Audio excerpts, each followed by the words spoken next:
안녕하십니까, 음모론입니다. 한때 세계경제 2위로 미국까지 넘보던 때가 있었던 일본, 그 기세가 하늘을 찔렀던 때가 있었습니다.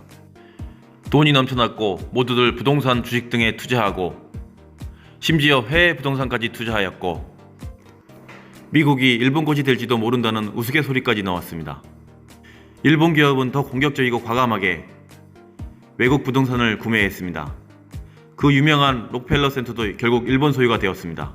그러나 버블이 발생하면서 잘 나가던 일본 경제는 급속한 기준금리 인상을 시작으로 버블이 사라짐으로써 주식과 부동산 폭락을 가져왔고, 돈을 빌려 공격적인 운영을 한 기업은 이자를 감당 못해 줄줄이 파산하였습니다.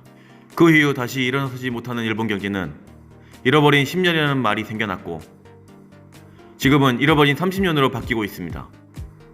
일본 경제 희망이 보이지 않고 있는 겁니다. 20년 전 1인당 GDP와 평균 임금을 비교하여도 GDP는 거의 변동이 없으며 평균 임금은 오히려 하락했습니다. 이에 반해 우리나라는 인당 GDP는 꾸준히 상승했으며 평균 임금에서는 이미 일본을 추월했습니다. 여러가지 객관적인 자료에서도 일본은 우리나라에 뒤처져 있습니다. 국가 경쟁력은 31위, 디지털은 27위, 전자정부는 14위로 중진국 수준입니다.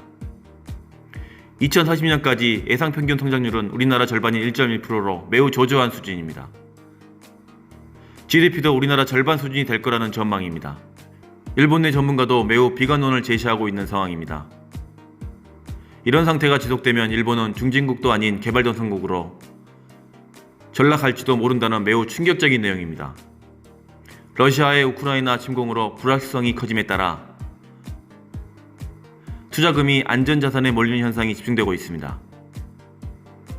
그러나 안전자산으로 여겼던 일본 엔화가 최고의 하락폭을 가져왔습니다. 이는 일본 엔화가 더 이상 안전자산이 아니라는 의미를 가져오는 것이며 이는 일본 경제를 더 악화시킬 것입니다.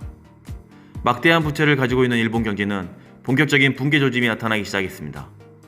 그 붕괴 조짐이 바로 일본 엔화가 긴축통화, 안전자산이라는 이미지를 잃어버린 순간 일본 경제 붕괴는 급속도로 빨라질 것입니다. 이때부터 우리에게는 큰 걱정과 근심이 생깁니다. 일본은 아직도 극우주의가 권력을 잡고 있는 나라입니다. 역사적으로 주변국 침략과 약탈을 통해 부를 축적한 일본은 일본 부흥을 위해서는 전쟁은 반드시 필요하고 전쟁을 하기 위해서는 주변국을 침략해야 한다고 생각하고 있습니다. 역사를 보더라도 일본의 선택을 충분히 예상할 수 있습니다. 그런 일본 선택의 가장 큰 피해자는 바로 우리였습니다. 여전히 자신들의 과거를 인정하지 않고 반성하지 않는 일본. 잊으려만 하면 다시 고개를 드는 일본의 망언은 우리로 하여금 경각심을 갖도록 만듭니다. 일본이 극단적인 선택을 하지 않도록 일본 경제가 되살아나길 기도해야 합니다. 그러나 지금 상황에서는 쉽지 않을 전망입니다. 우리는 일본의 침략 계획을 막고 그 길을 꺾기 위해서라도 첨단 무기 개발을 통한 막강한 군대와 꾸준한 경제 성장을 가져와야 합니다.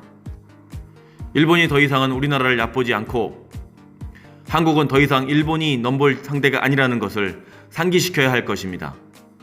일본은 강한 자에게는 약한 척하고 약한 자에게는 강한 척하는 이중적 모습을 지닌 족속이니까요.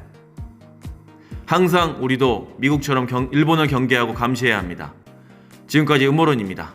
좋은 하루 되십시오.